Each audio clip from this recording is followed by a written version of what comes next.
Ok.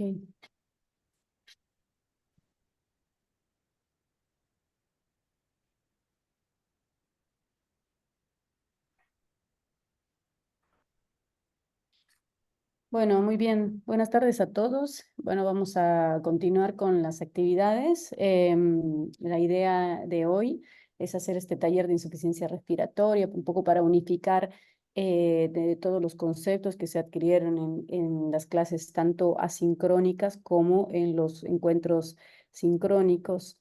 Bueno, espero que hayan podido repasar y les haya sido de utilidad, ¿no? Toda la información que estuvimos compartiendo durante todo este periodo.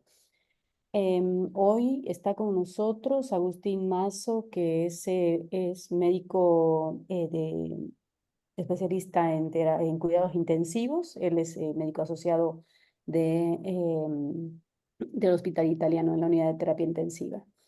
Bueno, gracias por aceptar la invitación y hacer este año nuevamente este taller. Como pudieron ver, Agustín, digamos, hizo la clase grabada de los conceptos, ¿no? Para repasar un poco de lo que es los diferentes escenarios de la insuficiencia respiratoria. Bueno, adelante. Bueno, gracias, Mar. Muchas gracias de vuelta por invitarme nuevamente. Bueno, buenas tardes a todos. Ya, bueno, eh, me conocen seguramente de las clases y capaz que los médicos del italiano me deben haber visto por ahí dando vueltas. La idea es hacer un repaso, como dijo Mar, de lo que vimos y lo que ustedes vienen viendo a lo largo de las clases del módulo respiratorio. Eh, Integrándolo un poco a lo que es la práctica clínica.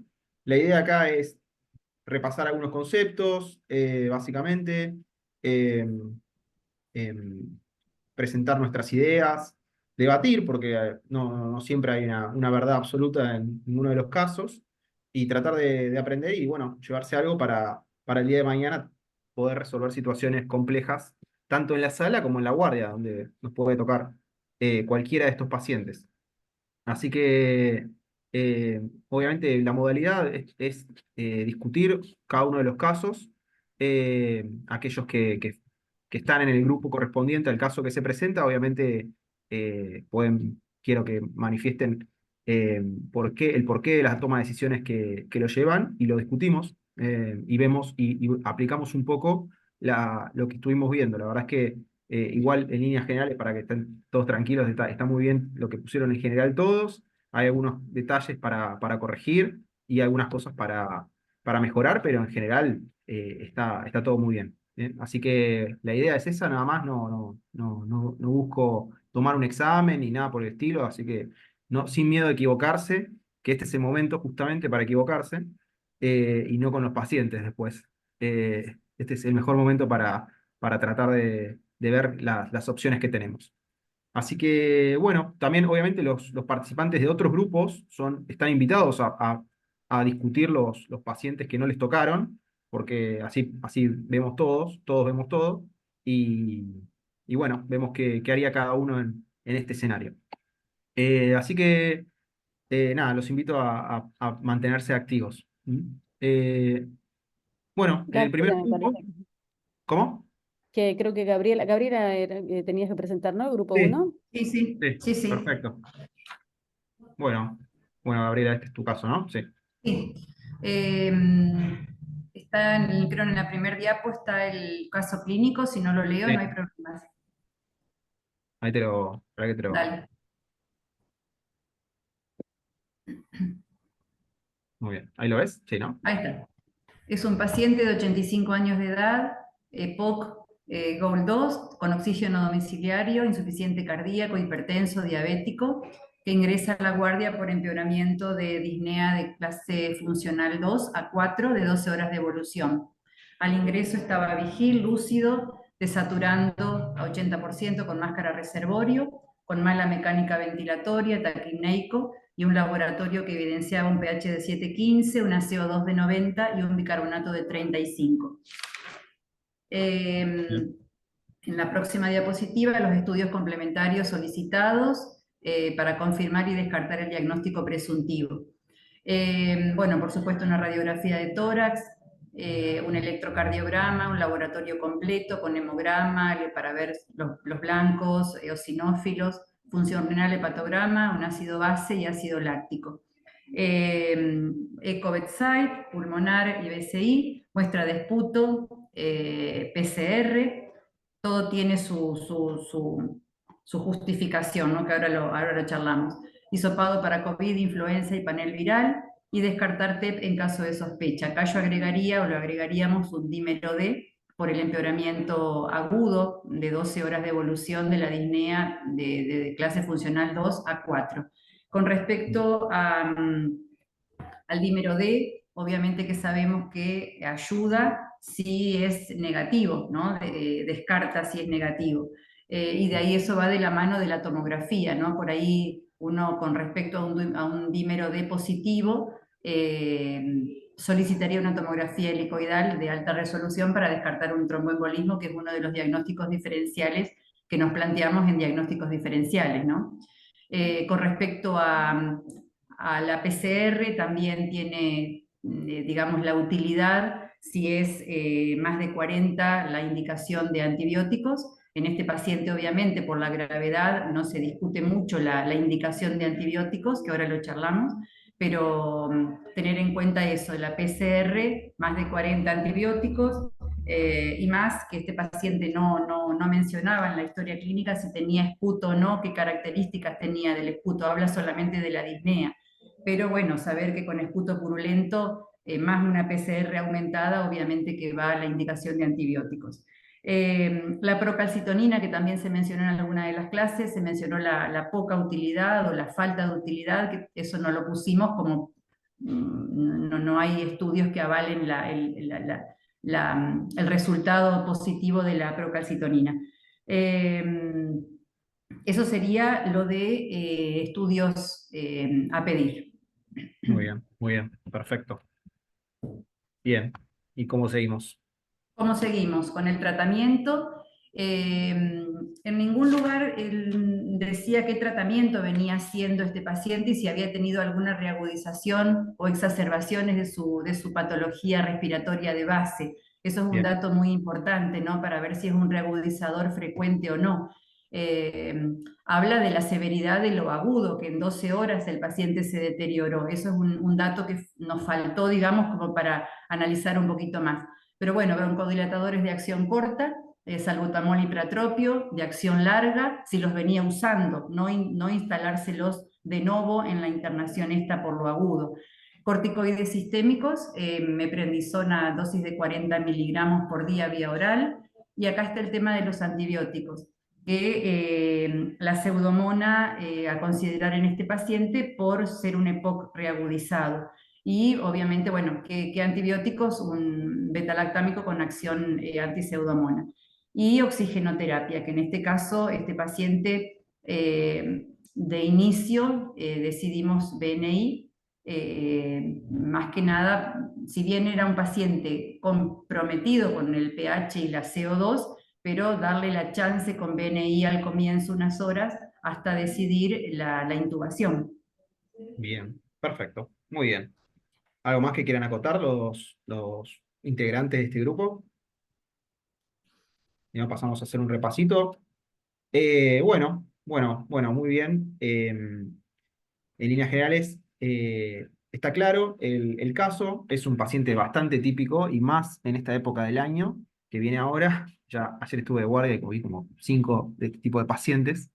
EPOC con requerimiento de oxígeno o sin requerimiento del mismo, que ingresan con empeoramiento de su disnea, básicamente. Algunos pueden presentar fiebre, otros no, pero en líneas generales ese es el típico caso de presentación, desaturan, tienen mala mecánica, están taquimnéicos y obviamente en el estado ácido-base se van a encontrar acidóticos. Este es el típico caso de una reagudización de EPOC. Veremos después. Obviamente hay que buscar la causa de la reagudización, puede ser una causa infecciosa o no, y si es infecciosa puede ser viral o bacteriana. Así que me parece muy bien los estudios que solicitan, obviamente para buscarlo vamos de lo menor, de lo más simple, lo ideal es siempre ir de lo más simple a lo más complejo, una radiografía, un electro en el laboratorio, no se le niega a nadie que entra a una guardia o que está en sala de internación general, es lo más fácil de hacer, lo más barato, y nos puede ayudar, por lo menos en la interpretación inicial del caso clínico. Obviamente no todos tenemos disponible la ecografía o no todos podemos tener la habilidad para realizar la ecografía, pero es importante, nos puede aportar algunos datos más.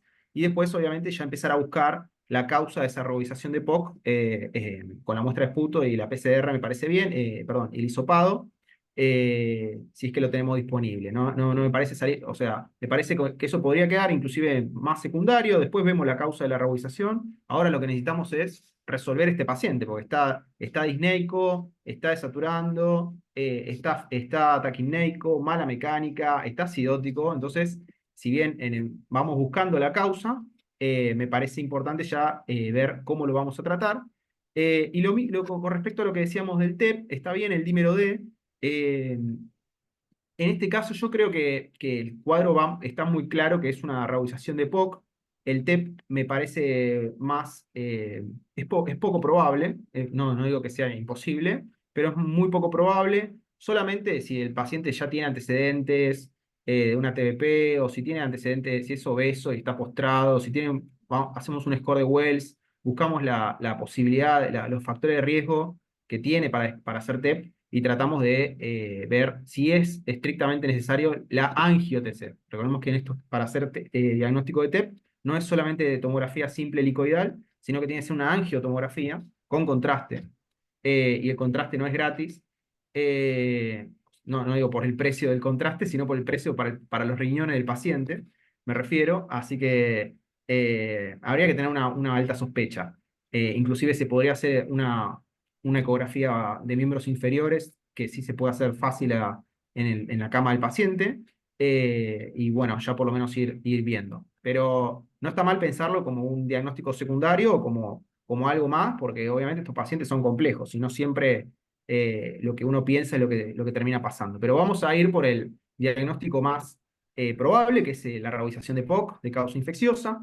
Y acá es donde vemos el tratamiento, que me parece está perfecto, hacer tratamiento con broncodilatadores de acción corta, con salbutamol y pratropio, y después instaurarlos, de ver si es necesario instaurar o continuar con los broncodilatadores de acción larga, si es que el paciente ya los tenía, los corticoides, que son importantísimos, inclusive para rescatarlo en el momento, se podría dar una dosis de hidrocortisona intravenosa.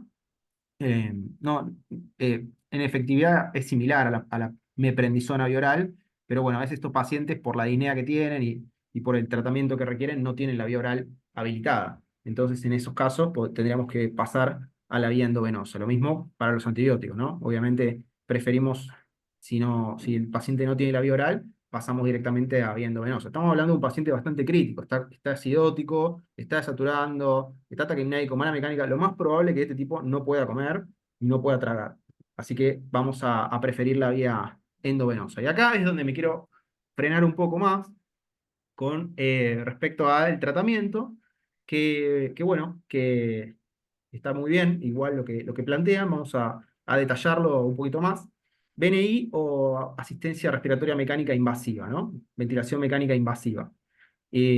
Todo puesto en un contexto de oxigenoterapia. Esto, oxigenoterapia, yo lo pondría entre paréntesis. Lo que necesita este paciente específicamente no es oxígeno. Eh, Inclusive el oxígeno a altas dosis lo podría empeorar a este paciente. Lo que necesita es un soporte ventilatorio, eh, más que oxígeno en sí. Inclusive si yo le pongo la BNI o lo ventilo a este paciente, no, o sea, ya está con una máscara de reservorio el paciente, ya tiene oxigenoterapia. Entonces, y con eso, a pesar de eso, desatura. Entonces, si le pongo BNI o ARM, no es para favorecer la llegada de oxígeno, sino más para darle un soporte ventilatorio a la insuficiencia respiratoria que está teniendo, ¿no? La insuficiencia ventilatoria que está teniendo. Por eso me gusta más me gustaría ponerle tratamiento de soporte ventilatorio, más que oxigenoterapia, en este caso, ¿no? Porque, como saben, si es un paciente retenedor, el oxígeno puede empeorar la situación. Y no vamos a apuntar a una saturación de 100%, ni 98, ni 95. Vamos a apuntar a una saturación de oxígeno de 88 a 92%, ¿no? Entonces, me parece que es más, el tratamiento no es oxigenoterapia, sino soporte ventilatorio. ¿Invasivo o no invasivo? ¿Está bien? BNI o ARR. ¿Por qué irían por una estrategia inicial de BNI y no lo intubarían de una? ¿Qué es lo que les hizo pensar que la BNI es mejor en este caso? Si alguno del grupo me quiere, o algún otro grupo, dice, no, yo lo intubaría.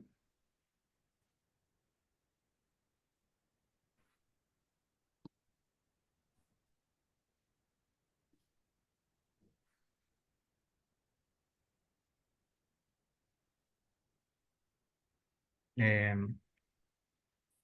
a ver, tengo a ¿Los otros Jesús, compañeros del grupo? para que lo tengo a Jesús que quiere hablar. Jesús Bueno, Villa. yo la verdad también coincido en como terapia inicial BNI. La verdad que mejora mucho la hipoventilación en estos pacientes por tipo presión positiva continua. Eh, ARM lo consideraría si la verdad está con muy mala mecánica. Le daría un poco de chance, no me apresuraría tanto. Tal vez con un poco de BNI y broncodilatadores puede que mejore el paciente que nos presentan. Bien, bien, Tipo, Jesús. como las dos indicaciones más grandes de BNI, a mi parecer son falla tipo edema agudo de pulmón de origen cardiogénico y EPOC reagudizado. Excelente. Muy bien. ¿La edad del paciente no sería acá también una limitante a comenzar con ARM? Esa era una de las cosas que yo me preguntaba, 85 años. ¿No le Sí, darías la chance con BNI unas 12 horas? también es un factor a considerar. Bueno, en líneas generales está muy bien lo que plantean. Tanto los dos, Gaby y Jesús.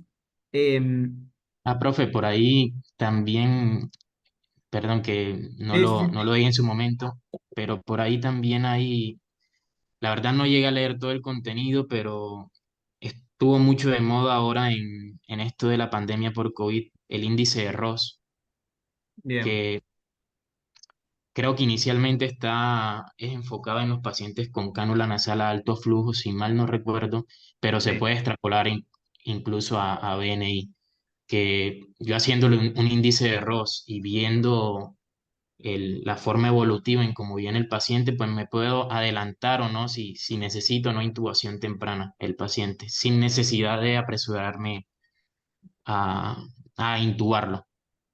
bien. Perfecto, perfecto, bien. Sí, Bueno,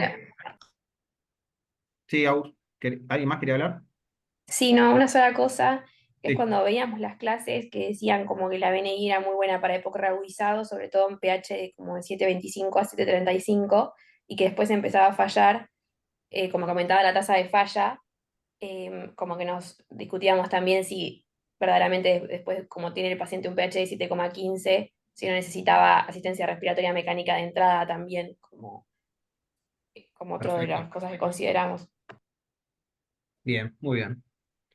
Bien, Julio acá también dice de adecuarlo terapéuticamente, lo cual me parece bien, o sea, pensar en adecuarlo. También, obviamente, tiene 85 años, es un poco oxígeno dependiente. Bueno, esa situación ya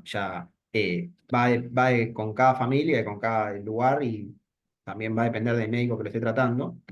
En líneas generales, está bien, el mensaje que quiero que se lleven, Agus, sí, yo, si no, yo también quiero participar. sí, sí. Bueno, no, me parece también que es muy importante que cuando uno toma una decisión en cuanto al soporte ventilatorio, por ejemplo, está bien nivel de evidencia 1A, que es la BNI en este caso, em, también saber cuándo falla el Claro, paciente. A la claro, BNI eh, como decía Gabriela por ahí, el tiempo en el cual vos te das cuenta de que el paciente falla, si fuera, digamos, bueno, con 85 años, como dicen, y adecuar los esfuerzos terapéuticos, bueno, vos puedes permitirte darle más tiempo del que está, digamos, permitido, pero si el paciente llega con mala mecánica ventilatoria, vos le pones la máscara y no esperas, en teoría, 2 horas, teoría, pero si no se adapta, uno tendría que ver. Eso quería también un poquito cómo lo manejas vos, Agus, en este sentido, cuando determinas la falla. Bien, bueno.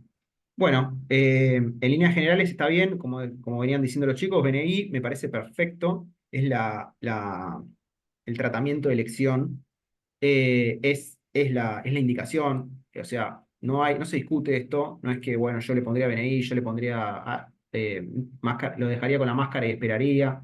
El tratamiento es la BNI, salvo que el paciente obviamente tenga una limitación terapéutica, cualquier maniobra semi-invasiva, porque ni siquiera es invasiva, ¿no? La BNI, pero eh, el tratamiento es la BNI, ¿está bien? Así que eso no se discute, en líneas generales con eso van a estar siempre bien, salvo que el paciente tenga una contraindicación estricta de BNI, las cuales obviamente, ya como venían diciendo, son el deterioro del sensorio. Un paciente que ya está deteriorado y que no protege vía aérea, y no le puedo poner, es muy poco probable que con la BNI zafe, probablemente se broncoaspire, va a tener mal manejo de secreciones, y es muy probable que termine dañando más de lo que ayudando, ¿no? Sacando que es un paciente de 85 años, si fuese un paciente un poco más joven, 70 años, por decirlo de alguna manera, con el mismo cuadro clínico, pero deterioro del sensorio, y capaz que saltaría directamente a la asistencia ventilatoria mecánica, porque ya está deteriorado, si tiene un Glasgow menos de 8, la verdad es que la indicación de BNI ya no está directamente, tenemos que directamente intubarlo porque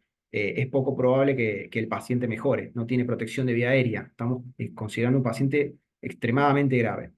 Pero en este caso en particular está muy bien la BNI, es el tratamiento indicado, el paciente todavía está lúcido, si bien está acidótico y tiene 90 de CO2, son pacientes que generalmente están acostumbrados a manejar eh, presiones altas de dióxido de carbono y por lo tanto no deterioran, y tienen una tolerancia mayor para deteriorar el sensorio, ¿no? Entonces, en estos casos siempre se lo banca, se trata de bancar la situación con BNI.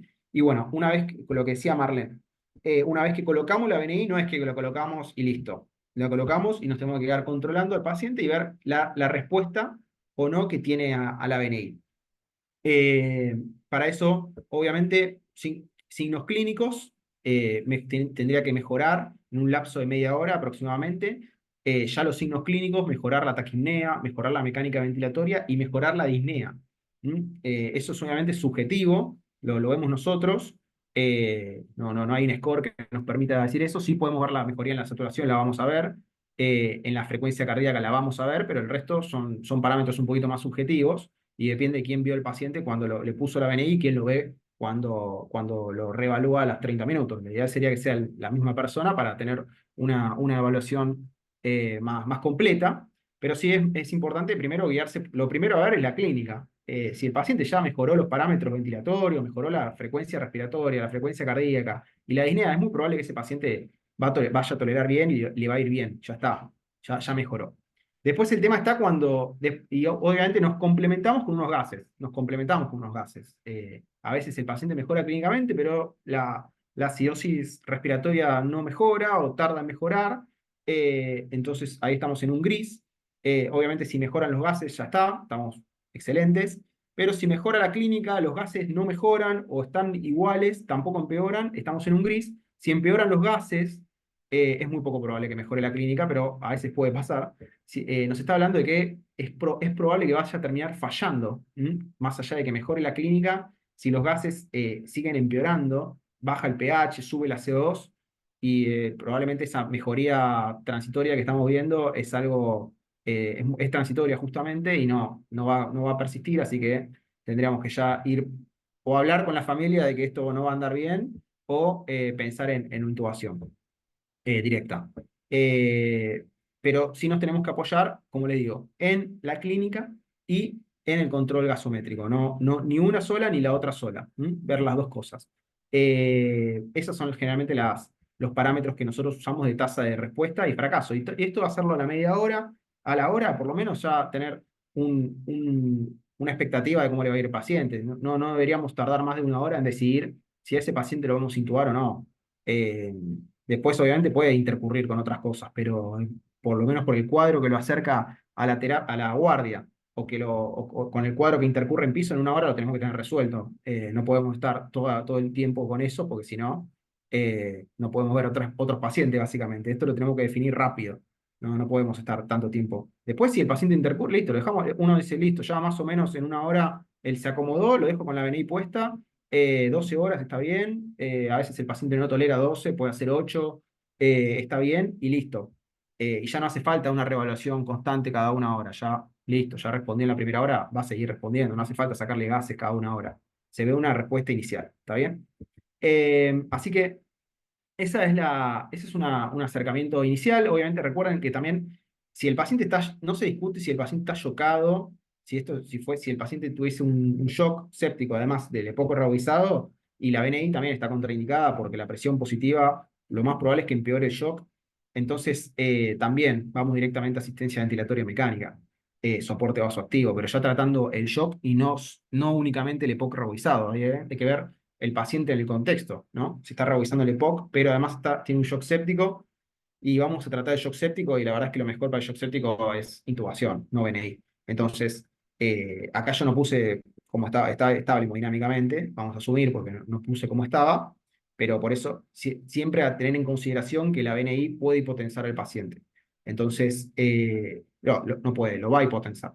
Entonces, es importante tenerlo en cuenta a la hora de indicarla. Básicamente, las dos contraindicaciones más groseras son la inestabilidad hemodinámica y el deterioro del sensorio, el coma, la falta de protección de vía aérea. Entonces, en esos dos estandartes nos paramos para decir, este paciente es candidato. Y después, obviamente, hablar con la familia. Además, la BNI nos da tiempo para ir hablando con la familia y ver qué vamos a hacer si falla, si lo vamos a intubar o no. Yo particularmente opinaría que un paciente de 85 años con oxígeno domiciliario no es candidato a ventilación mecánica por el simple hecho de que creo que no va a salir de la ventilación, la va a tolerar, pero no va a salir y va a ir, es muy probable que vaya a traqueostomía. Y un paciente de 85 años, EPOC, traqueostomizado, es la verdad que muy difícil. La rehabilitación es básicamente un fracaso de la medicina. O sea, no debería, perdón las palabras duras, pero no deberíamos llegar a ese punto. Entonces, porque sobrecarga el sistema de salud, no hay expectativas de que este paciente mejore. Lamentablemente, el EPOC es una enfermedad terminal. No tiene una cura, simplemente se hace tratamiento de soporte. Entonces, traqueostomizarlo para dejarlo internado años en una terapia intensiva o en un centro de rehabilitación me parece que no tiene sentido, pero bueno, esto a veces es muy difícil plantearlo a la familia y menos cuando la familia no tiene una no tiene ya un conocimiento de la enfermedad. Pero bueno, cada situación es particular, yo es lo que haría particularmente. Eh, Así que bueno, este es el primer caso clínico.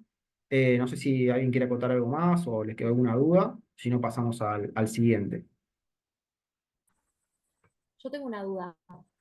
Sí, sí, Camila. Sí, ¿cada cuánto se controlan los gases? Más o menos. Mira, yo haría un control gasométrico a la hora.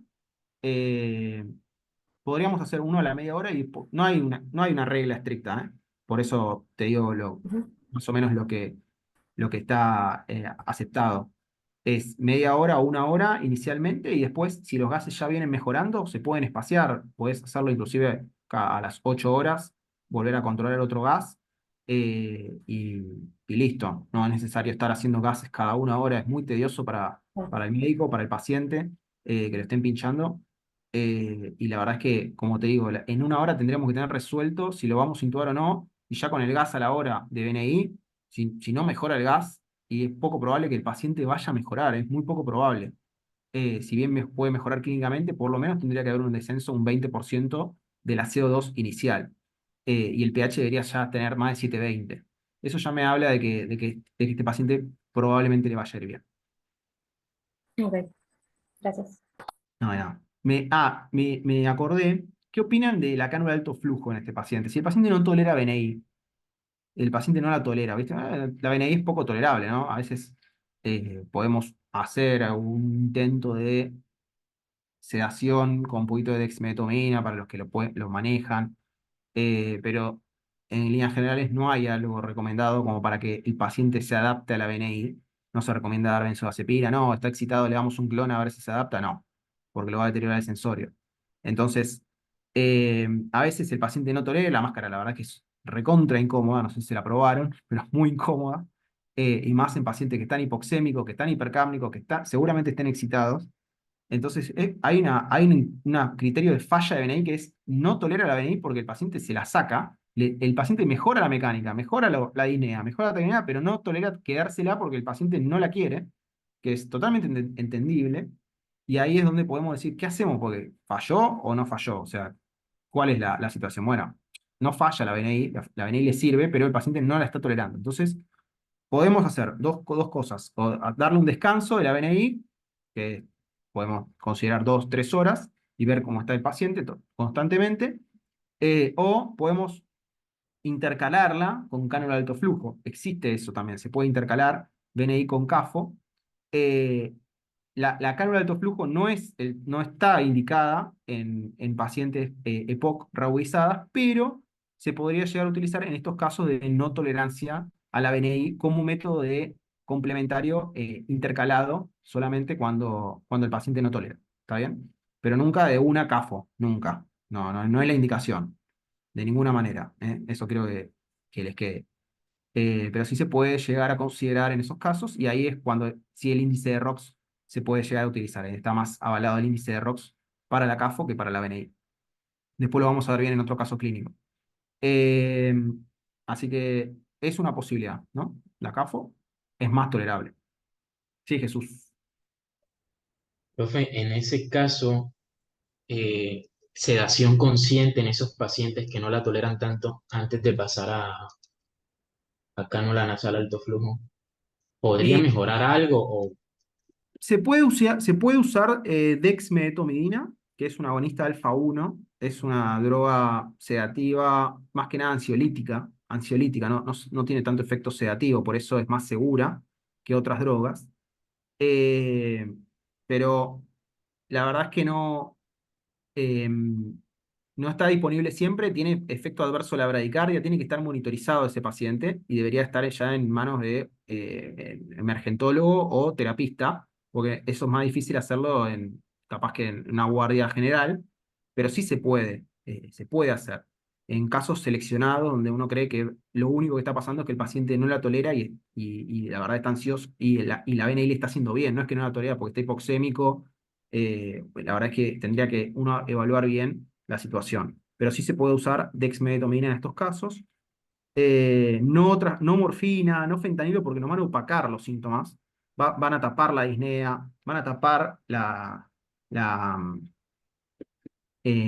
los síntomas respiratorios y pueden inclusive deteriorar un poquito el sensorio.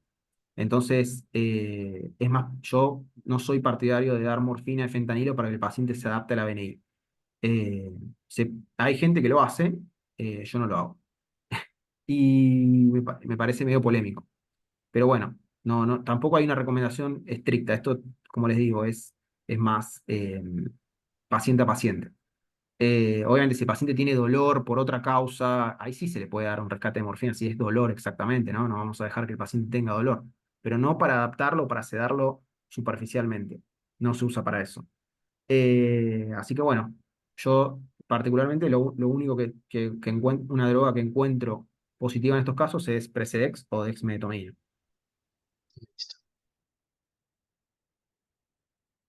Bueno, muy bien. Vamos a pasar al segundo caso. Muy bien a los chicos, obviamente, del grupo 1, impecable. Muy bien el manejo general, así que los felicito. Muy bien la presentación. Vamos al grupo 2, creo que es este, si no me equivoco. Sí, grupo 2.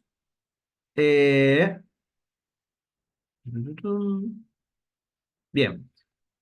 ¿Tenemos algún representante del grupo 2 que quiera hablar? Si no, lo leo yo, no tengo problema. O sea, estoy yo, no hay problema, sino mis compañeros Dale, también. dale, Cata, léelo, no hay problema. Bueno, el caso del grupo 2 era un paciente de 47 años de edad que no tiene antecedentes de relevancia y que está cursando un cuadro respiratorio que empezó hace 5 días, por lo cual le dieron amoxiclavulánico en domicilio y que consulta por disnea y taquipnea de 6 horas de evolución. En el examen físico al ingreso estaba desaturando al 90% con máscara de reservorio, con regular mecánica ventilatoria, taquipneico a 35 por minuto, con un laboratorio de 15.000 blancos y una falla renal aguda, y le hacen una TC de tórax que evidencia una consolidación en el lóbulo inferior derecho. Muy bien. Así que bueno, el laboratorio que, digamos, los complementarios que haríamos, empezaríamos por un laboratorio completo, incluido ácido láctico. Por un lado, el ácido láctico para evaluar si está en shock el paciente o ver la estabilidad en parámetros físico-químicos. Y después el laboratorio completo para evaluar criterios de sepsis con un hepatograma, con una función renal, con un hemograma con plaquetas para ver si lo está impactando en órgano blanco. Después, gases arteriales, más que nada porque la insuficiencia respiratoria aguda se va a diagnosticar, o sea, formalmente la podríamos diagnosticar con gases arteriales, con una disminución de la presión arterial de oxígeno y una hipercapnia. Después, hemocultivos, porque ante un cuadro que aparentaría ser infeccioso, que está descompensando al paciente, como parece ser por el examen físico y el relato, descartar que no haya una bacteriemia. Y después, si el paciente expectora, una muestra de esputo, más que nada yo creo que haría un antibiótico empírico, de hecho ya se está haciendo, pero para ajustar el rescate al germen y su sensibilidad, ¿no? Bien, perfecto. Bien. Em, sí. Y, vamos al tratamiento. Ok. Bueno, por un lado, estabilizarlo. Si el paciente está inestable hemodinámicamente o también evaluar el Glasgow, entonces, bueno, por un lado el Glasgow y el estado de conciencia del paciente y ver si además es capaz de proteger su vía aérea. Después evaluar lo hemodinámico, tanto desde la tensión arterial, la frecuencia cardíaca, como el ritmo diurético, si está oligúrico o está anúrico directamente, cómo está perfundido periféricamente, si está cianótico o el relleno capilar, y si fuera a ser necesario expandirlo con fluidos y monitorearlo regularmente desde lo hemodinámico, ver la necesidad de vasopresores si es que no responde a cristaloides, y bueno, lo que hablábamos del estado de protección de vía aérea y si fuera a ser necesario actuar sobre esa vía aérea, digamos. Después, por un lado, lo que hablábamos de signos de alarma, que es lo que está en la clase de insuficiencia respiratoria aguda, que es todo aquello que nos hace ver, bueno, si hace falta únicamente aumentar la fracción inspirada de oxígeno, quizás con una cánula de bajo flujo o ir a algo más. Entonces, la taquipnea, el uso de músculos accesorios, la disnea del paciente, incluso el desasosiego. Y después, bueno, todo lo hemodinámico y neurológico que también nos habla de inestabilidad. Y después elegiríamos un antibiótico de amplio espectro. En este caso yo creo que veníamos con AMS, quizás escalar el tratamiento antibiótico si es que está descompensado el paciente hacia una mayor cobertura de bacilos gram negativos que quizás están siendo resistentes al AMS, como quizás una piperacilina tazobactam, o incluso expandir la cobertura hacia cocos positivos con vancomicina, por ejemplo. Bien, perfecto. Bueno, ¿cómo se...? Em, Sí, la pregunta era si tenía indicación de soporte ventilatorio. Inicialmente sí, ante un paciente que desatura. El tema es cuál.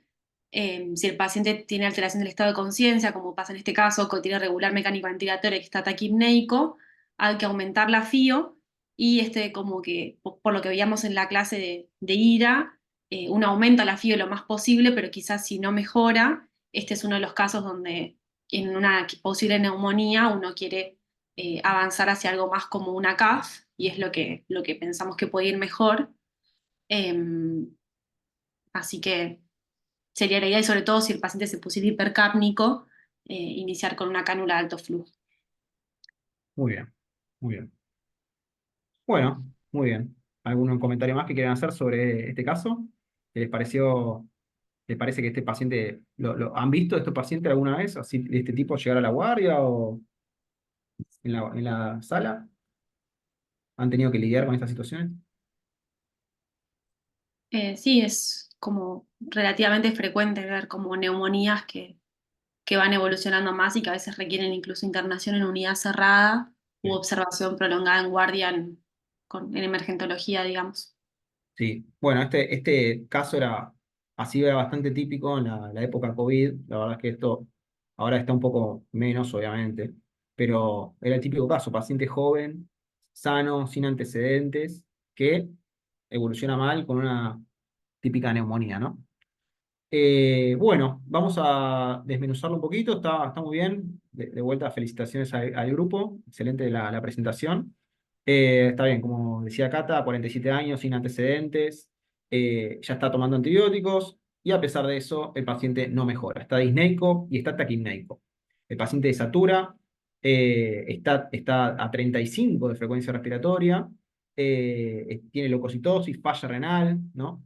Y tiene una consolidación. Así que el diagnóstico básicamente ya está hecho, es una neumonía grave de la comunidad. eh, y tenemos que ver qué hacemos con este paciente. Así que me parece bien la parte de los estudios complementarios, está perfecto, como siempre. Hacer un laboratorio de lo más básico a lo más complejo, laboratorio, gases, cultivos, y tratar de determinar la causa, eso siempre, sea viral o bacteriana. Y lo mismo con el tratamiento médico inicial, soporte, expansión si fuese necesaria, monitoreo, obviamente, es un paciente grave, es un paciente joven, no se nos puede escapar nada en este tipo de pacientes. Tenemos que estar muy arriba, hacer una buena evaluación inicial, pero sí tenerlo monitorizado. Eh, Eso es lo que más me interesa, no dejarlo en un box cerrado y listo, vemos en un ratito, sino va a un cuarto con monitoreo. ¿Está bien? Entonces, un paciente potencialmente se puede complicar. Y bueno, vamos a la parte que más me importa y más me interesa, siempre, que es el soporte ventilatorio. En este caso, los chicos obviamente le dan soporte ventilatorio y apoyan la cánula de alto flujo. Eh, ¿Están todos de acuerdo con la cánula de alto flujo o alguno quiere levantar la mano y dice yo lo intubo? Yo voy de una a la intubación, u otro quiere decir yo esperaría y le pondría una canulita y no le pondría todavía cánula de alto flujo. Vamos a ver si alguien opina distinto. ¿Alguien lo intubaría de una? Sin miedo, ¿eh? Es el momento de decir todo. Ahí Jesús. levantaron la mano, Jesús. Eh, bueno, yo creería que sí se podría llegar a ser un poco más agresivo en este paciente, porque la PAFI seguramente le daría por el piso si lo, lo hacemos tipo SAFI, porque no tenemos los gases arteriales como tal, pero podríamos tomar equivalente a una Sí, SAFI en el paciente sí, la y saturación. seguramente la PAFI la tiene que tener por el piso, que es criterio de intubación. Así que bueno, yo la verdad sería un poco más agresivo y lo intubaría solo por eso. Además, las otras consideraciones de que es un paciente joven, que se puede llegar a descompensar mucho más. La verdad que si se llega a descompensar, sería más fácil intubarlo ahora que está saturando 90 que cuando esté saturando 80-70%. Es verdad eso. Esa es mi consideración. Bien, muy bien. ¿Alguien más lo intubaría? Lo pueden poner en el chat o decirlo, ¿eh? No hay problema.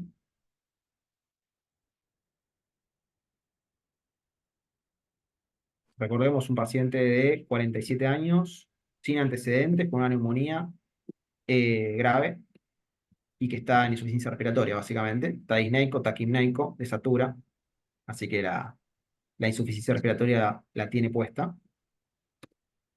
Y el grupo opina CAFO. Entonces, si nadie más dice que lo intubaría, asumo que el resto van por la CAFO Yo, también. yo creo que, hola, Hola, Julio. sí. Yo partiría igual que este grupo, colocándole quizás la naricera de alto flujo, pero preparándome quizás para la pronta intubación, que incluso me puede servir la naricera para intubarlo y tener una intubación tranquila, incluso como puente para hacerlo, pero así como se presenta inicialmente, quizás el paciente termina intubado. Muy bien, muy bien. Bueno, la verdad es que este es un caso también, bueno, como ya saben, lo teníamos bastante presente. También esto lo hemos ido aprendiendo a medida que también iba pasando los pacientes en el COVID y veíamos la evolución. Y bueno, también la evidencia nos indica que la verdad es que la mejor opción en estos casos es la cánula de alto flujo, es lo que nos avala la evidencia, no digo que sea lo que va a salvar al paciente sí o sí, siempre lo mejor, pero la verdad es que neumonías hipoxémicas, como tiene este paciente, por ahora estable hemodinámicamente, solo con falla renal, o sea, una injuria en el laboratorio que tenemos, y obviamente la respiratoria, pero estable hemodinámicamente, sin otras fallas orgánicas. Es un paciente que, sin deterioro sensorio, obviamente, ¿no? Sin, como decían las chicas, como decía Cata, sin otros signos de alarma, cianosis, mala perfusión. Es un paciente para bancarlo inicialmente. Yo lo bancaría con cánula de alto flujo, que no estoy diciendo bancando, pero en realidad no es porque, digamos, el concepto general es la indicación exacta de cánula de alto flujo, no es bancarlo, es darle el tratamiento que merece, o sea, que amerita. Cánula de alto flujo, ¿está bien? Es la indicación. Como decía Jesús, obviamente no está mal pensar, no está para nada mal pensar en intubarlo, inclusive, te digo, si este paciente entra a 100 guardias y capaz que el mismo paciente en 2 o 3 guardias sale intubado, ya lo intuban de una, y no sé si va a estar mal o va a estar bien, pero la verdad es que la indicación es cánula de alto flujo inicial. Eh, Porque es lo que empíricamente está comprobado que hace mejor para estos pacientes. Pero, como decía Julio, tenemos que tenerlo monitorizado muy de cerca, ir viendo, y así ahí es donde sirve mucho el índice de ROX para ver si el paciente está respondiendo o no a la terapéutica instaurada. Y obviamente, en el caso de que termine siendo intubado, va a mejorar la oxigenación, porque obviamente sabemos que para la intubación, cuanto mejor esté oxigenando el paciente, como decía Jesús, más fácil y mejor el proceso de intubación, ¿no? Pero bueno, probablemente la CAFO con una FIO alta mejore la situación. Y obviamente estoy hablando de un paciente joven sin antecedentes que tiene potencial, tiene mucha reserva, ¿no? Son pacientes jóvenes que tienen fuerza muscular, tienen reserva como para bancarse una neumonía y generalmente se adaptan bien a la cánula de alto flujo. La cánula de alto flujo no es solo por la FIO que la necesita el paciente, sino también por el flujo, que le va a mejorar esa disnea y esa mecánica porque le va a garantizar una buena entrada de aire. Entonces, lo más probable es que mejore el paciente con la cánula de alto flujo, pero como puede pasar y como pasó muchísimas veces en el COVID, hay que estar viéndolo muy de cerca y ante los signos de alarma de que no mejore, de que persista taquipneico, persista disneico, persista la mala mecánica, se acabó. Se va al tubo y no se discute porque no hay que dejarla, no debería retrasar la intubación, como decía lo mismo que decía Jesús. No, esto no nos tiene que decir, bueno, le pongo la CAFO y me voy, lo veo mañana. No. Hay que estar arriba del paciente, básicamente. No se puede dejar de monitorizar, no solo con el índice ROX, sino lo mismo, clínicamente, preguntarle al paciente cómo está, ver los músculos y hacerle seguir sus fallas orgánicas, seguir la falla renal, a ver si sigue empeorando, si agrega otras fallas, si agrega falla hepática, si agrega plaquetopenia, aumento de láctico, y no se discute, se va al tubo. Está empezando a aumentar el SOFA, así que en esos casos debería uno ya pensar en pasarlo a terapia intensiva o a terapia intermedia, donde estuviésemos, y pasar a la ventilación mecánica invasiva. Pero siempre me parece bien, como dijeron los chicos, el aporte inicial es cánula de alto flujo. Empezaremos con un flujo moderado, podemos empezar con 40 de flujo, 50 de FIO. Generalmente la FIO la seteamos para que el paciente sature más de 90 inicialmente, y la cánula de alto flujo, generalmente el flujo más tolerable es 40, 50, es difícil tolerar flujos más altos, es muy fuerte la forma en la que se entrega, pero tampoco podemos darle un flujo bajito porque para eso no le ponemos cánula. O sea, la cánula de alto flujo es justamente para que el paciente no tenga la necesidad de trabajar tanto sus músculos respiratorios. Así que, bueno, me parece que está muy claro la situación. Como le digo, es un paciente joven, así que hay que darle la chance de no intubarlo, eh, pero de ninguna manera retrasar la intubación no podemos dejar la cánula de alto flujo ya más de 48 horas y ya es signo de que no está respondiendo, ¿no? Eh, eh, Me refiero a mediano plazo. A corto plazo es verlo clínicamente, pero después, ya a las 24, una vez que decimos listo, respondió, Bueno, listo, 24, 48 horas de cánula de alto flujo y ya probar desescalarlo. Tampoco podemos tener los 5 días con CAFO porque claramente ya es falla eso. Así que por lo menos 24, 48 horas se le puede dar como para ver la respuesta inicial. Ya debería mejorar con eso. Ya debería por lo menos mejorar el laboratorio, la mecánica, la taquipnea, la frecuencia cardíaca y demás. ¿Mm? Así que bueno, creo que esto es eh, el grupo 2. Bueno, perfecto. Entonces, ¿te parece? Pasamos al grupo 3 sin Pasamos al antes, grupo 3. Muy no, bien. sí, sí, sin antes no mencionar que es un paciente de 47 años sin ningún antecedente. No se olviden de solicitar HIV y proteinograma electroforético para ver sobre todo el estado inmunitario del paciente.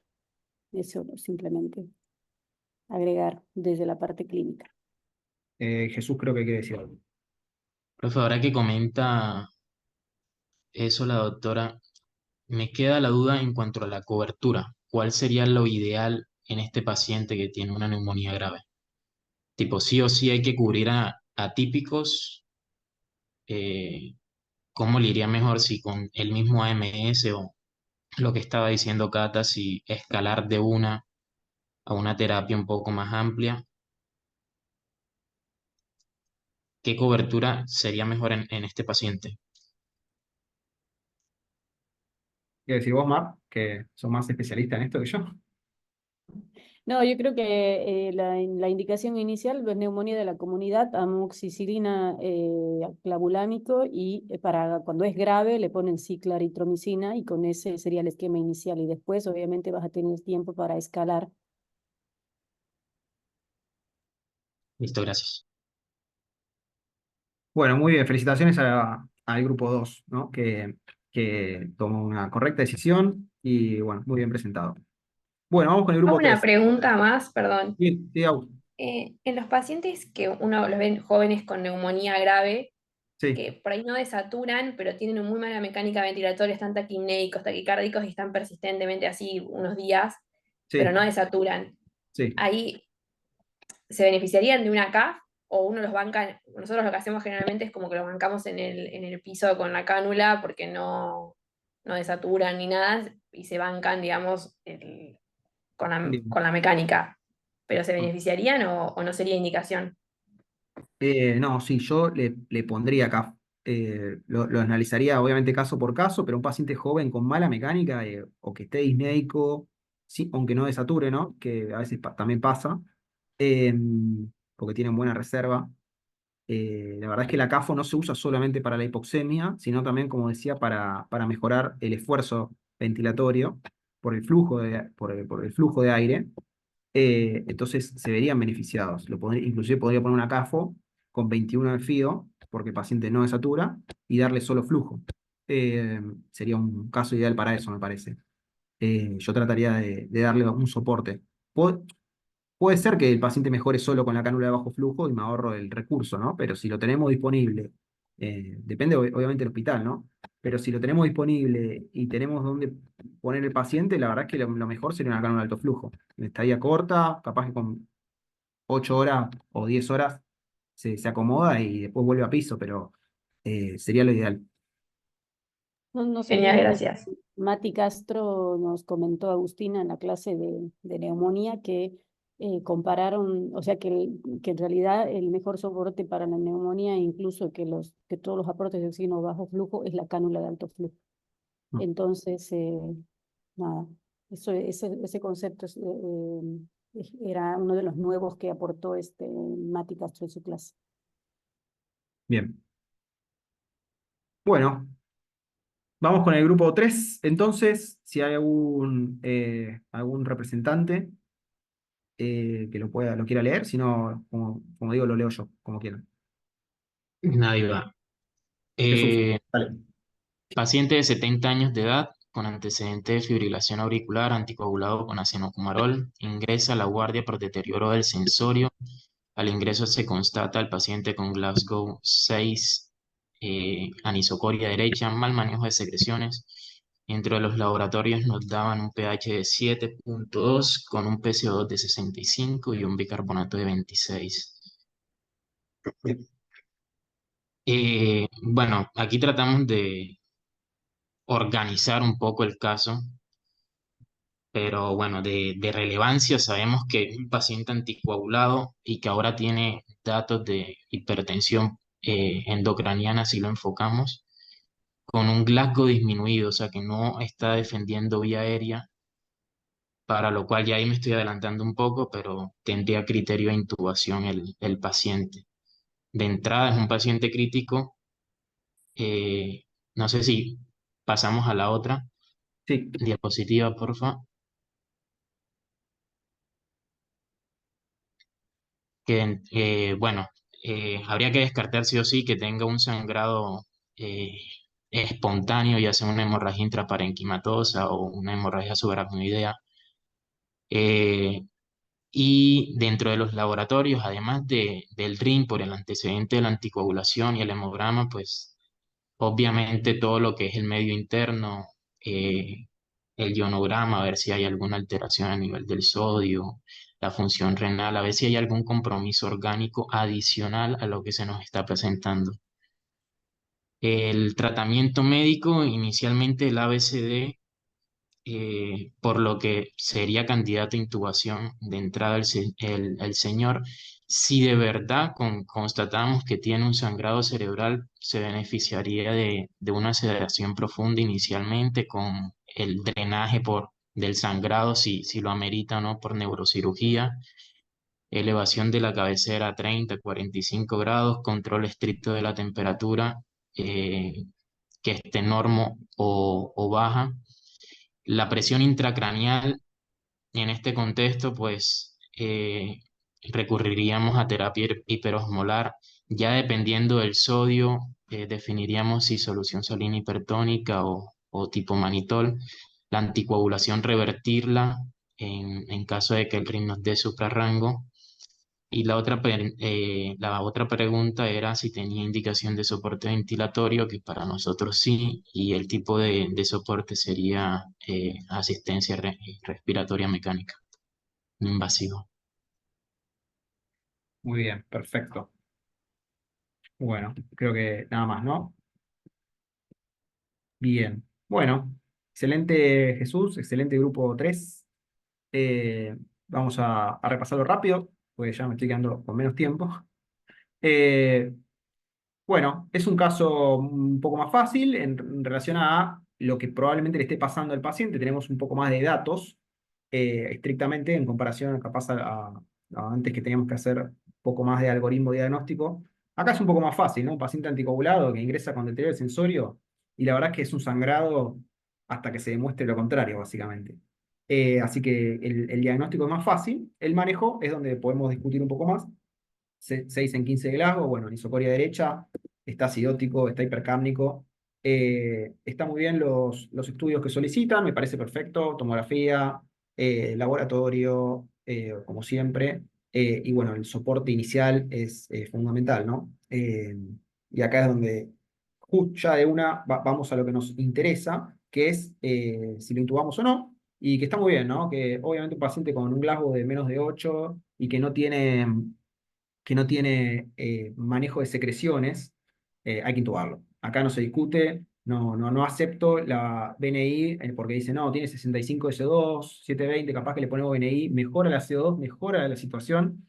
No, por favor, vamos directo a pensar lo más grave acá, que no es un paciente que no es EPOC, y que sabemos que probablemente no se haya intoxicado ni nada, que podamos revertirlo rápidamente. Entonces, y lo más probable es que tenga algo neurológico, que no va a ser revertible rápidamente. Entonces, nada, hay que intubarlo, no hay duda. En última instancia, si de repente aparece no sé, un familiar dice, no, encontré 40 comprimidos de clonazepam y dice, ah, bueno, capaz que lo podría haber bancado, no, bueno, no importa, lo intubás y después se despertará y lo extubás. Pero la indicación de intubación no se discute, ¿está bien? Hay que intubarlo. Inclusive, si no está limitado, obviamente, si un paciente que era funcional y que no sabemos todavía lo que le pasa, lo más probable es que no podamos hacer una adecuación terapéutica rápida. Yo lo intubaría antes de bajarlo a hacerle una tomografía de cerebro, por el riesgo que tiene bajarlo extubado y que se me broncoaspire en el tomógrafo. eso sería muy problemático. Así que lo más seguro en este caso es, antes de hacer cualquier imagen o movilizar al paciente, yo lo intubaría. Eh, el resto del manejo me parece muy bien, sabiendo que está anticoagulado. Bueno, vamos a ver, está anticoagulado con acinocumarol, ¿no? Entonces ya no es necesario esperar el resultado del RIN para revertir. No es necesario, podemos ya revertirlo de una. Va a venir alto el RIN, o sea, asumimos que va a estar en rango, así que lo vamos a revertir de una con concentrados, con concentrado protrombínico o plasma, según la disponibilidad que tengamos en el hospital. Lo vamos a revertir. Eso es un poco fuera de lo que es lo respiratorio. Eh, y bueno, después veremos el tratamiento que le hacemos, si lo limitamos o no, si le vamos a monitorizar, está perfecto. Hay que monitorizar la presión intracraniana. Tiene signos de hipertensión, que es la anisocoria, el deterioro del sensorio, son signos de hipertensión endocraniana, así que hay que monitorizar la presión, hay que poner un catéter de PIC sí o sí, y después hay que ver si hay que comprimir o no, si hay que evacuar el hematoma o no, y la terapia hiperosmolar. Eso está perfecto. Pero bueno, lo que quiero que se lleven es que en estos pacientes no se discute la indicación de intubación y lo más pronto posible para tratar de evitar los riesgos asociados a el mal manejo de secreciones y la acidosis respiratoria. ¿Está bien? ¿Tienen alguna duda más con respecto a este caso o alguien que quiera aportar algo más? Omar, si vos querés decir algo. No, no, yo creo que está ok. Bien, bien. Bueno, recuerden que eh, supongamos que lo intuban al paciente. Voy un poquito más fino. ¿Cómo lo ventilarían de alguna manera en particular? ¿Buscarían hipercapnia, hipocapnia, normocapnia? ¿Qué hacemos con el dióxido de carbono a este paciente? ¿Lo tratamos de bajar? ¿Lo dejamos un poquito alto? ¿Lo bajamos mucho? Es un poquito más específico esto. Para el grupo es esta pregunta, está bien. Jesús. Ah, eh, bueno, lo ideal sería hipocapnia, pero son medidas transitorias, tipo, no sé, que hiperventile rápido, tipo por, no sé, 5 minutos, 10 minutos, no mucho más que eso, porque en realidad esa no es la medida que le va a salvar la vida al paciente. Y eso es con relación a la vasoconstricción que genera la hipocapnia a nivel cerebral Está bien, para estamos. disminuir el sangrado progresivo. Perfecto. Bueno, en realidad lo ideal, está muy bien Jesús lo que decís, la hipocapnia genera vasoconstricción, la vasoconstricción mejora la presión intracraniana, así que en ese sentido está bien. Las guías actuales recomiendan mantener una normocapnia en la ventilación de los pacientes, solo utilizar la hipocapnia en caso de hipertensión endocraniana refractaria o cuando las medidas fallan, y de manera transitoria, porque no, se está demostrado que no genera beneficios a largo plazo. Así que en general yo lo ventilaría como cualquier paciente intubado con un volumen tidal adecuado para que tenga una normocapnia, digamos, para que tenga 40, y si yo quisiera, o sea, sí bajaría la hipercapnia que tiene ahora, hay que sacarla, hay que eliminarla, así que sí hay que primero ventilarlo a una frecuencia respiratoria alta para tratar de limpiar esa CO2 que acumuló, y después apuntaría a la normocapnia, y en caso de que tenga una situación más de hipertensión, pero ya con la presión monitorizada, la presión intracraniana monitorizada, podría apuntar a la hipocapnia. Pero en general, primero vamos a la normocapnia y después vemos. Sí, lo que tenemos que hacer es bajar esa presión de dióxido de carbono alta que tiene el paciente. Recordemos que llegó con 65. Pero sí o sí con ventilación mecánica, no con ventilación no invasiva. Así que muy bien, chicos del grupo 3, muy bien, Jesús. Vamos a el grupo 4. Este es un poquito más complejo, o pacientes que menos frecuentes, pero que pueden aparecer. Eh, bueno, ¿quién está del grupo 4? Hola, buenas, ¿se me escucha ahí? Hola, Gabriel. Sí, te escucho bien. Bueno, lo leo. El caso es sobre un paciente de 25 años con antecedentes de miastenia gravis que está medicado con piridostigmina, que ingresa por un cuadro de 48 horas de evolución, que empeora en las últimas 3 horas, caracterizado por disnea. le hacen una medición del Pmax que le da menos 40 al ingreso y del Pmax de 120. Y bueno, acá lo que nos comentaban es que el paciente tiene un adecuado manejo de secreciones, que no presenta dificultades para la dilución y niega otros síntomas. En cuanto a las preguntas, nosotros, bueno, lo interpretamos de inicio como una crisis miasténica con una eventual o probable insuficiencia respiratoria hipercápnica, secundario a un mecanismo de hipoventilación, más que nada por la debilidad muscular. En este caso, bueno, ¿qué estudio solicitaríamos? Lo primero que pusimos fue el laboratorio para descartar otras causas de disnea o compromiso asociado, más que nada esto, anemia, hipocalemia, que puede complementar a la debilidad. Una gasometría justamente para caracterizar la insuficiencia respiratoria, que en este caso lo que nos esperaríamos encontrar sería una hipoxemia e hipercapnia, más que nada por la hipoventilación alveolar, pero bueno, esto también nos hablaría ya de que estaría en un estadio bastante avanzado, que capaz no condice tanto con la clínica, más allá de la disnea que tiene, no nos habla de dificultad, de dificultad ventilatoria o de otros síntomas, pero bueno, nos esperaríamos encontrar eso. Una placa para descartar una causa estructural y bueno, el seguimiento ya sea con espirometría y o con la medición del Pmax y el Pmax, también seriado como para evaluar si hay evolución del compromiso ventilatorio. De tratamiento, bueno, acá un poco lo que planteamos es, de inicio, más que nada, al síntoma del paciente, más allá de que no va a ser la conducta definitoria, es iniciar con un aporte de oxígeno, más allá de que el paciente lo que necesita es soporte ventilatorio, valorar la necesidad de unidad cerrada para monitoreo neurológico en cuanto a la progresión de esa dificultad ventilatoria, y bueno, un soporte ventilatorio un poco más avanzado. En cuanto al tratamiento, bueno, lo planteamos como tratamiento de crisis miasténica, un poco por arriba lo que se plantea es esto, plasmaféresis versus inmunoglobulina, o aumentar incluso la dosis de la piridostigmina que ya reciba asociado a corticoides.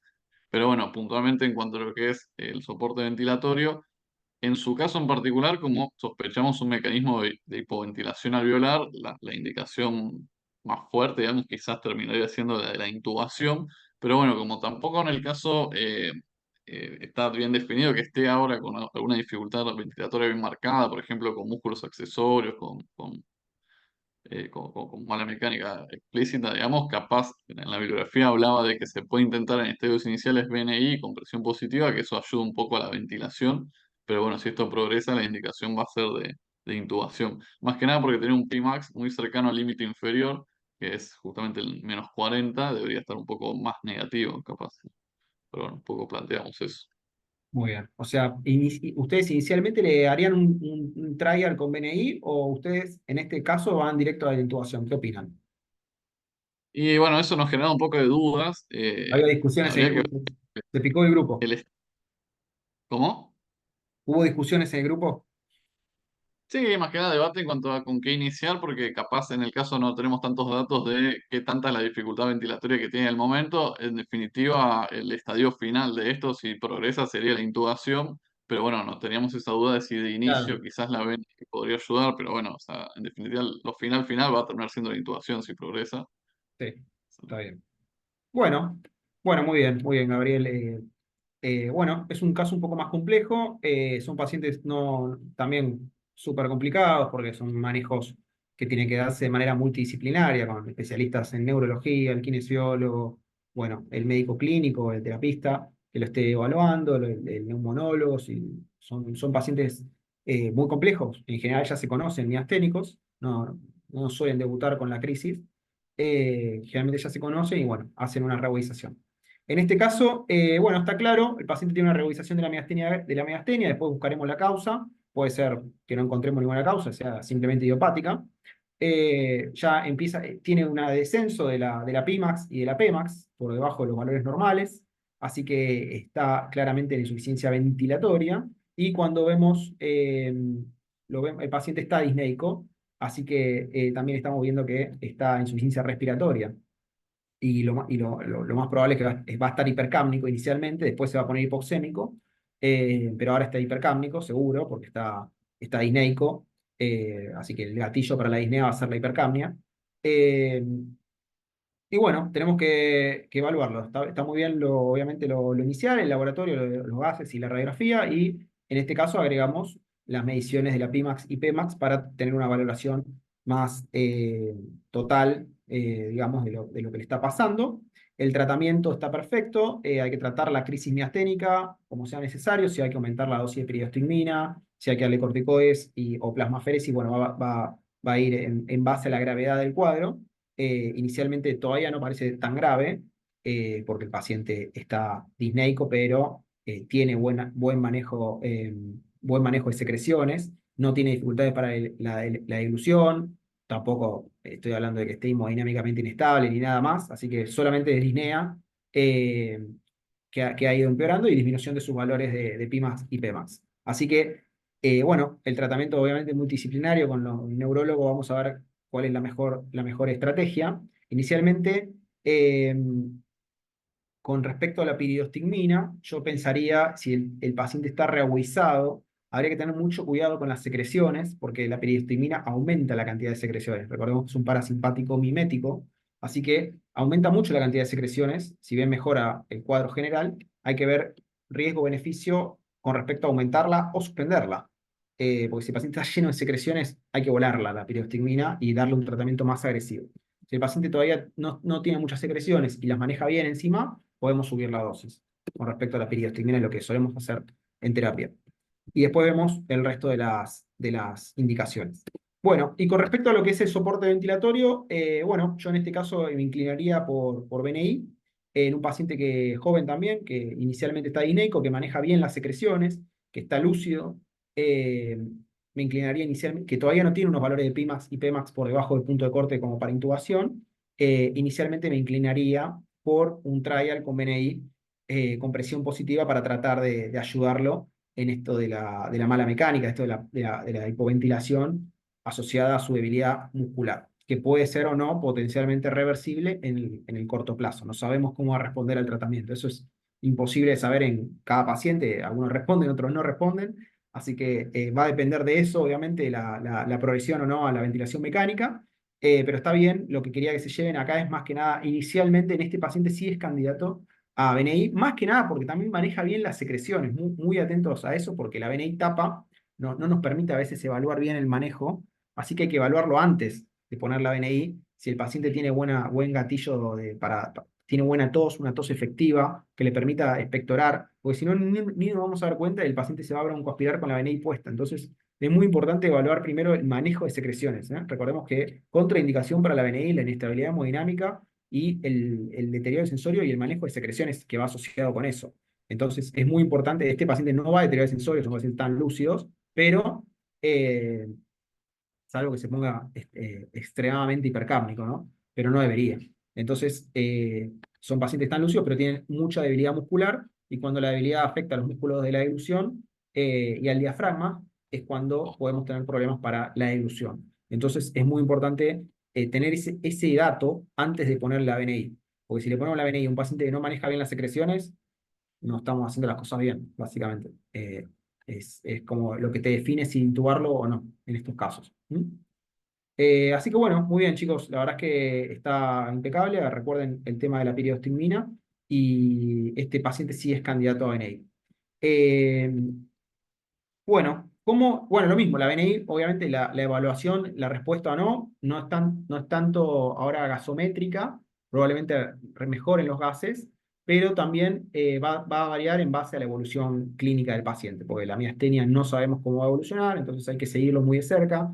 De vuelta, seguir evaluando la dilución constantemente, y la fuerza muscular, junto al equipo de kinesiología y neurología, para tener mediciones seriadas de Apimax y Pmax, y ver en qué momento pasa de intubación o zafa y se puede retirar la BNI. Esa es la evolución general de estos pacientes. Muy bien. ¿Alguna duda con respecto a este caso? Si no, pasamos al siguiente.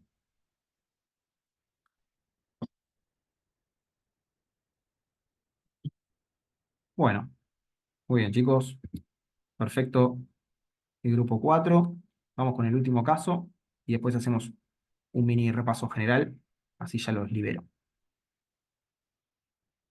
¿Hay algún candidato del grupo 5? Y yo, hola. A mí. Adelante.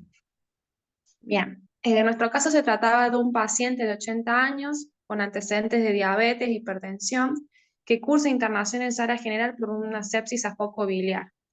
En el día de la fecha se realizó una CEPRE con drenaje de líquido purulento y él al regresar a la habitación intercurre con fiebre, mala mecánica ventilatoria, hipotensión arterial y se constata una taquicardia de 140 latidos por minuto, taquipnea de 35 y de saturación de 90% con máscara de reservorio con una TA de 70-45. Bien. Bueno, en primer momento le vamos a pedir un laboratorio, que va a ser un laboratorio completo, un hemograma, una función renal, un hepatograma, un ionograma, un estado base y una lactacidemia en búsqueda de signos de sepsis, ver si hay alteraciones en el hepatograma, si hay alteraciones en la falla renal y si hay aumento de los blancos. Le hacemos hemocultivos para valorar si hay presencia de una bacteriemia y le pedimos una radiografía de tórax y un electrocardiograma en contexto de su taquicardia. Llegando al diagnóstico que es un síndrome de dificultad respiratoria aguda en contexto de una sepsis. Nuestro tratamiento es un sostén hemodinámico, indicamos líquidos, fluidos, y si no llega a responder a esos mismos fluidos, empezaríamos con vasopresores, se continúa con la oxigenoterapia y hacemos soporte ventilatorio.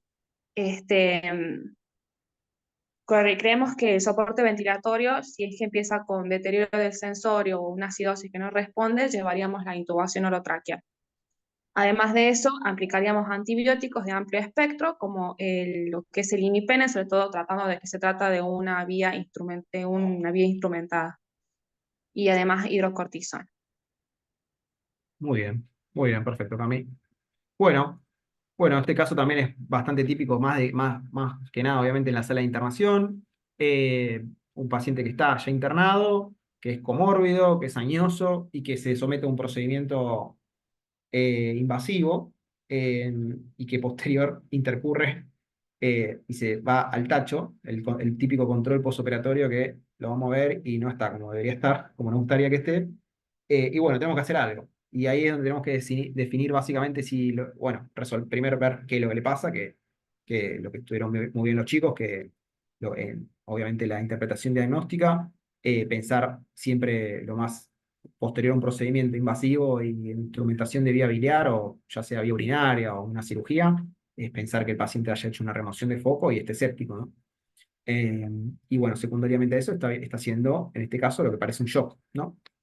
Así que, bueno, este es un caso bastante típico. Y no siempre, a veces es clara la salida. Supongamos siempre un paciente fuera de ecuación terapéutica, estamos hablando de pacientes que no están adecuados para nada, que no tienen enfermedades terminales ni nada por el estilo, y que tenemos que resolverlos en la sala de internación. Yo creo que, bueno, está muy bien lo que plantearon en cuanto a los estudios complementarios. Es el estudio del shock. Básicamente este paciente por definición está, bueno, si bien todavía no le hicimos la reanimación inicial con fluidos, lo más probable por cómo está y la gravedad que tiene es que no responda. Está muy hipotenso, está taquipnéico, está recontra taquicárdico, está desaturando, o sea, ya tiene signos de falla multiorgánica, te diría. Así que es un shock séptico ya por definición. Probablemente en el laboratorio tenga algunas fallas orgánicas, asumamos ese rol. Y bueno, si tuviesen que definir, ustedes, Cami, ¿irían más por la ventilación no invasiva? ¿Irían BNI CAFO o lo intubarían? Suponiendo la paciente grave que está en la sala y que todavía no está reanimado, podemos decir, no sabemos cómo responder a los fluidos, pero que tiene unos signos de alarma bastante importantes. ¿Qué piensan? Pensaríamos más que todo ahora una intubación porque ya estamos hablando de un shock séptico. Entonces ya Bien. iría directamente a la ventilación mecánica. Bien, bien. Sí, la verdad es que es la opción más correcta, más segura. La verdad es que es un paciente que no tiene mucha tela para cortar, 80 años, diabético, hipertenso, está chocado, se acaba de someter a un procedimiento, acaba de remover foco hasta que los antibióticos hagan efecto y nuestro soporte le dé efecto. El paciente es poco probable que resista todo este evento de shock, así que lo más importante ahora es intubarlo. ¿Y por qué lo intubamos? Porque el tipo, estrictamente, la insuficiencia respiratoria es secundaria a la inestabilidad hemodinámica. Entonces uno dice, bueno, le pongo Nora, le pongo fluido, le pongo Nora y capaz que mejora. No, hay que intubarlo porque lo que necesita el paciente es bajar el consumo de oxígeno, bajar el consumo de oxígeno periférico, y para eso no, yo lo que necesito es sedar al paciente. Entonces, en realidad lo que necesito es sedarlo. Intubarlo es el paso intermedio para que el paciente esté sedado, porque si lo sedo, no protege vía aérea. Y entonces ahí es donde entra la ventilación mecánica. Es más que nada para eso, es un tratamiento de soporte, para bajarle el gasto cardíaco al paciente, sedarlo, bajarle el consumo periférico de oxígeno y de esa manera darle tiempo a que supere este evento de shock séptico con los antibióticos y con su respuesta inmune, que puede ser o no adecuada y, y va a ser lo que determine el pronóstico del paciente, si le va a ir bien o si no le va a ir bien, pero la intubación es más que nada para eso, porque lo tengo que sedar, no tanto porque el paciente esté, capaz que le pongo una máscara, se acomoda un poquito la disnea, mejora la oxigenación, porque capaz que no está estresado todavía, pero yo lo tengo que sedar a ese paciente, eso es lo más importante, tengo que bajarle el consumo de oxígeno. Y bueno, y después darle el tratamiento de sostén con antibióticos e hidrocortisona, que es lo que está obviamente avalado por la campaña de Sobreviviendo a la Sepsis. No puede faltar nada de eso. Pero sí es importante destacar eso, el motivo por el cual este paciente termina ventilado. No es tanto algo respiratorio estrictamente dicho, sino el paciente tiene inestabilidad hemodinámica y en este caso bajarle el gasto cardíaco un poco lo va a ayudar a mejorar su situación. Eh, Así que muy bien para este grupo. Eh, Dos cositas más. ¿Alguna duda con respecto a esto? No sé si alguien quiere decir algo más o compartir alguna experiencia o lo que sea. Estoy abierto a cualquier comentario.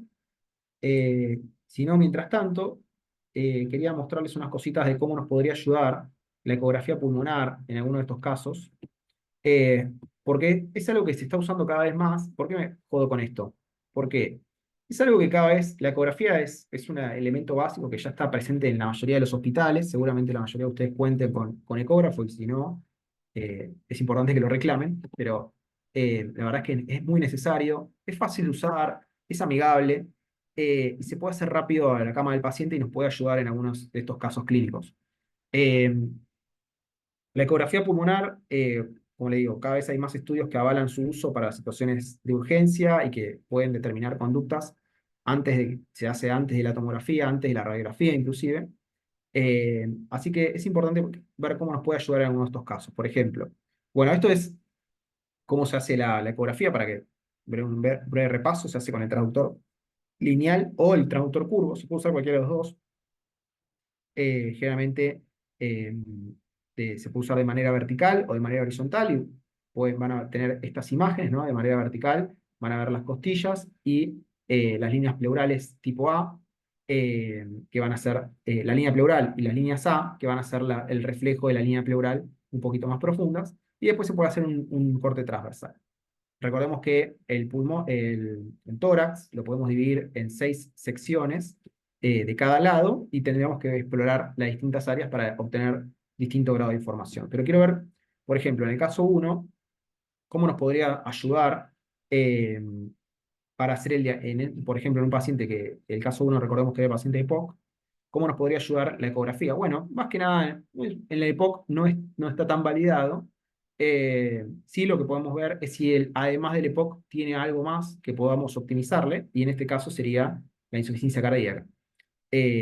Recordemos que, como les decía, para hacer una evaluación de la insuficiencia cardíaca rápida, a ver si el paciente está sobrecargado, más allá de los signos clínicos, que a veces no son tan claros, podemos apoyarnos con la ecografía, y lo que tendríamos que buscar en la ecografía son estas líneas que son bien perpendiculares a la línea pleural, se llaman líneas B, y que la presencia de líneas B en más de 3 por región nos indica que ese paciente está sobrecargado.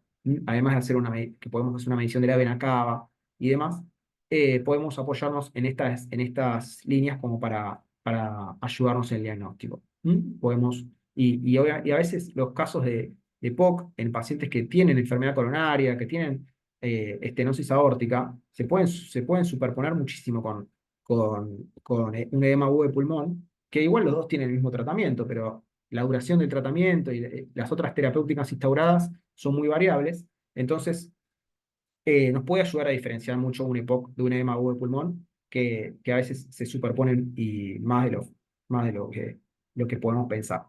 En el caso 2, Hablando del paciente con la neumonía, también podemos apoyarnos en el uso del ecógrafo para buscar consolidaciones pulmonares. Esto es una consolidación, estos signos de estas imágenes hiperecoicas en un pulmón heterogéneo nos hablan de que esa región está particularmente afectada y que ahí hay una consolidación. Entonces nos podemos adelantar a la placa y a la tomografía para hacer el diagnóstico de una neumonía. Es un poco más, esto ya es a veces operador dependiente y tiene que tener una buena ventana pulmonar, pero en general con la práctica esto se encuentra y nos puede ayudar a adelantarnos al diagnóstico. ¿Está bien? Es muy importante. Lo mismo, en el caso 2, podemos buscar derrame pleural. Un paciente con neumonía es muy probable que tenga un derrame pleural paraneumónico y eso básicamente tiene indicación de drenaje. Si es unilateral, habría que buscarlo. Habría que buscar si tiene o no tiene empiema.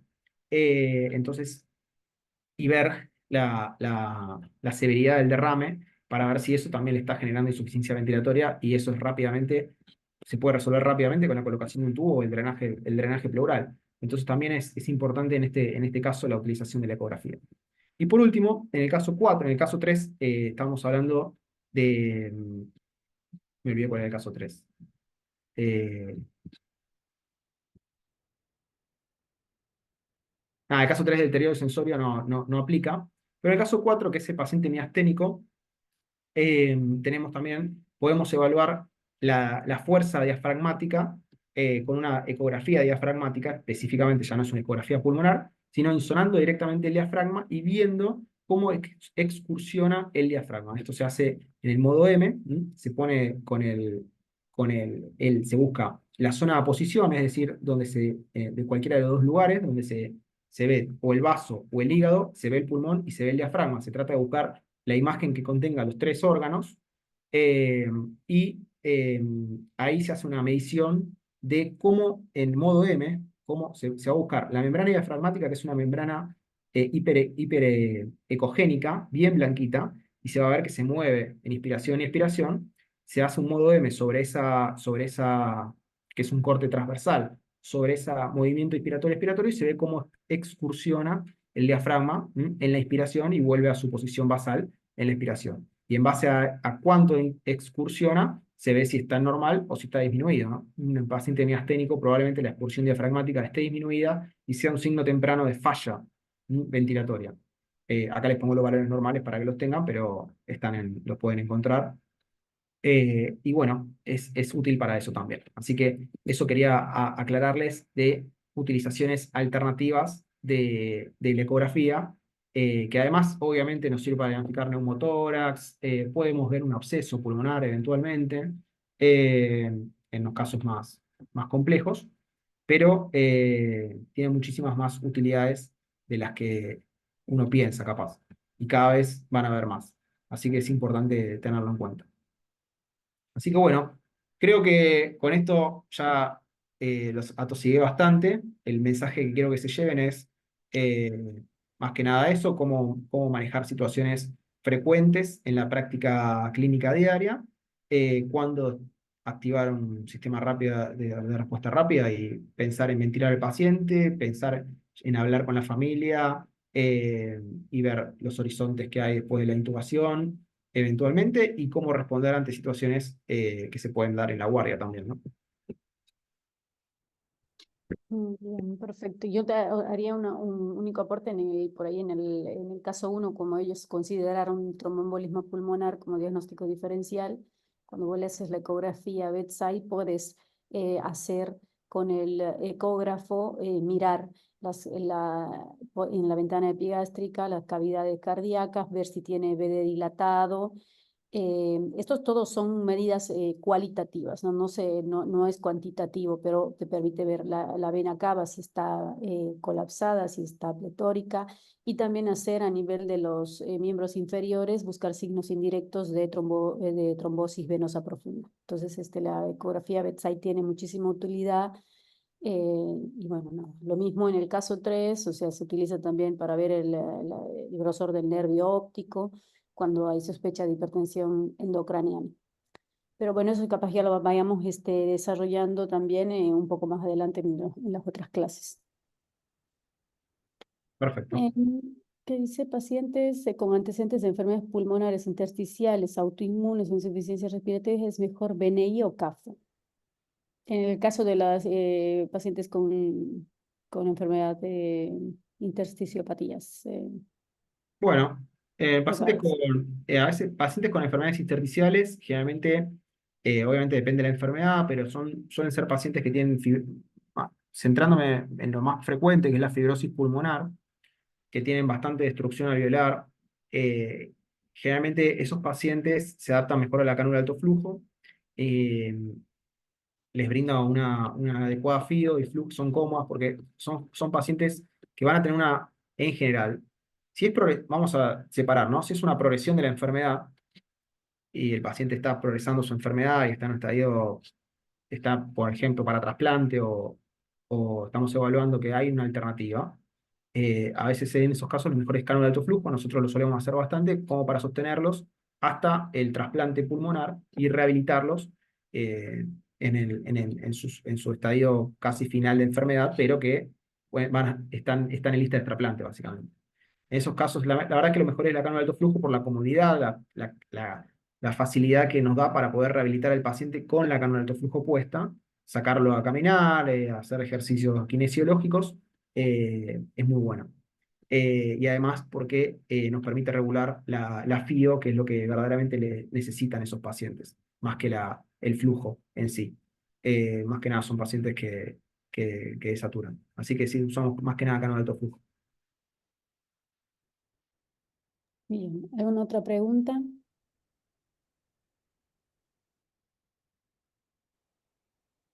Bueno. Bueno, Bueno, Agus, muchas gracias. Estuvo muy bueno el desarrollo de los casos. Creo que les va a ser muy útil para, bueno, cuando se presenten en situaciones similares, ¿no? Y bueno, agradecerte bueno, nuevamente que nos hayas acompañado este año. por favor, gracias y suerte a todos en los exámenes y demás.